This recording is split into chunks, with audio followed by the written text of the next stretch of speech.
Welcome friends, এখন আমি বই পড়া নিয়ে ২-১ টা কথাবার্তা বলতে চাই। বই পড়া তো আজকাল অনেক রকম মাধ্যমেই হয়েছে। বই আমরা ইবুক হিসেবেও পড়তে পারি ল্যাপটপের স্ক্রিনে বা মোবাইলের স্ক্রিনে। বই আমরা অডিও বুক হিসেবে শুনতেও পারি। বিভিন্ন রকমের বই আমরা পড়তে পারি বা শুনতে পারি। সেটা হতে পারে গল্পের বই বা বিভিন্ন অন্যান্য টপিকের যেকোনো বই। এবার আমি যদি গতানুগতিকভাবে সেই ট্র্যাডিশনাল ওয়েতে যে বই আমরা পড়তাম, কাগজের মলাটে ঘেরা সেই একদম অফলাইন একটা বই, আমি যদি ওইটার কথাতেই বেশি ফোকাস করতে চাচ্ছি। কারণ সেটা একদম চিরাচরিত এবং সেটাতে যে বই পড়ার একটা উপভোগ্য আনন্দ আছে, সেটাতে আমার মনে হয় না অন্য কোনো মাধ্যম পুরোপুরি রিপ্লেস করতে পারে। তো সেই ট্র্যাডিশনাল মেথডটাকে আমি মাথায় রেখে ২-৪ টে পয়েন্ট বলি। দেখি আপনাদের সঙ্গে কতটা রিলেট করতে পারি। এবার কোনো একটা মানুষ যখন কোনো একটা বই পড়ে, তখন সে মানুষটা বইটার ভেতর দিয়ে বিভিন্ন রকমের ইমোশনাল রোলার কোস্টারের ভেতর দিয়ে যেতে থাকে। ধরেন কোনো একটা মানুষ একটা গল্পের বই বা উপন্যাস পড়ছে, তাহলে উপন্যাসের যে ক্যারেক্টার বা গল্পের যে ক্যারেক্টার রয়েছে, সে যেই ইমোশনাল ভেতর দিয়ে যায়, পাঠকও পার্সোনালি সেই ইমোশনগুলো ফিল করতে থাকে এবং তার লাইফের সঙ্গে রিলেট করতে থাকে। সেরকম ঘটনা যদি তার লাইফেও ঘটে, সেগুলোও রিলেট হতে থাকে। আর যদি সেরকম ঘটনা নাও ঘটে থাকে, তবু একটা ইমোশনাল ব্লুপ্রিন্ট তার মাথাতে একটা ছেপে যায় এবং বিভিন্ন রকমের মাল্টিপল ইমোশন সে হচ্ছে পরিচিত হতে থাকে তার লাইফের সাথে এবং পড়ার সাথে। এবং এইভাবে কি হয়, কোনো একটা মানুষ সে বই পড়ার মাধ্যমে অনেক বেশি ইমোশনালি এনরিচ হতে পারে। অনেক বেশি সমৃদ্ধ হতে পারে সেই মানুষটা। আরো ভালোভাবে কিভাবে ইমোশনগুলো অন্য মানুষের ইমোশন বুঝবে এবং নিজের ইমোশনগুলো সে এক্সপ্রেস করবে। তাহলে এই জায়গাটায় একটা মানুষ স্কিলফুল হতে পারে। ইমোশনালি বিভিন্নভাবে সে কিভাবে ট্যাকেল করবে প্রত্যেকটা সিচুয়েশন বা কিভাবে সে বিহেভ করবে।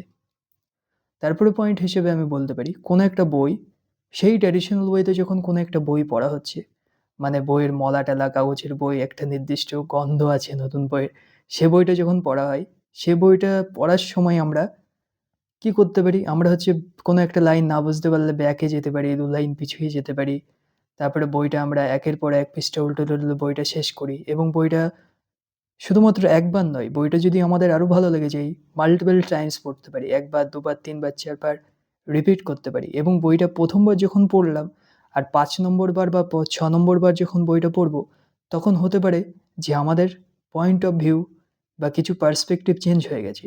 বইটা থেকে ১ম বার যে জিনিসপত্রগুলো নিয়েছিলাম, এখন পড়ার সময় আরো অন্যান্য কিছু শিখতে পারলাম। এবার হয় কি, যে প্রত্যেকবারই একটা বই যখন আমরা পড়ব, তখন প্রত্যেকবারই নতুন কিছু একটা জিনিসপত্র শেখার থাকে আমাদের।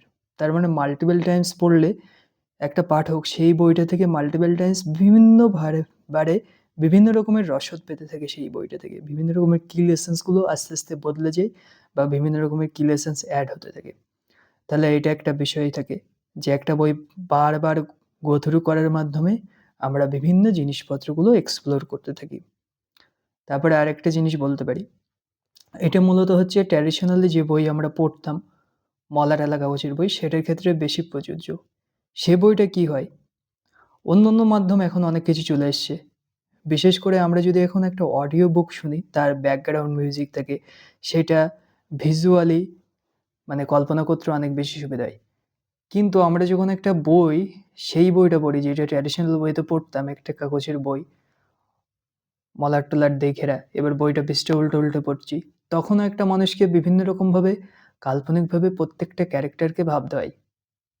ঠিক আছে? এবং এইসব মানুষরা যারা পাঠক, তারা কিন্তু অনেক বেশি ইমাজিনেটিভ, অনেক বেশি কল্পনাপ্রবণ এবং যে কাহিনীগুলো হচ্ছে, সেই কাহিনীগুলো হচ্ছে তাদের মানসচক্ষে তারা দেখতে পাচ্ছে। প্রত্যেকটা জিনিস ভাবতে পারছে।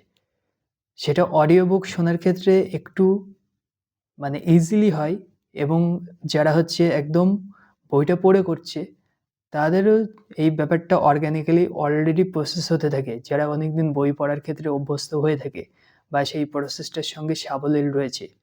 তাহলে এই সমস্ত মানুষগুলো যারা হচ্ছে বই পড়তে অত্যন্ত স্বাচ্ছন্দ্য বোধ করে, তারা বিভিন্ন জিনিস কল্পনাতেও ভাবতে অত্যন্ত সাবলীল।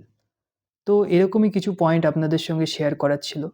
কার কি মতামত জানাবেন আর কতটা আমার কথাবার্তার সঙ্গে সহমত হতে পারছেন বা অন্যান্য মতামত কি আছে সেগুলোও জানাবেন।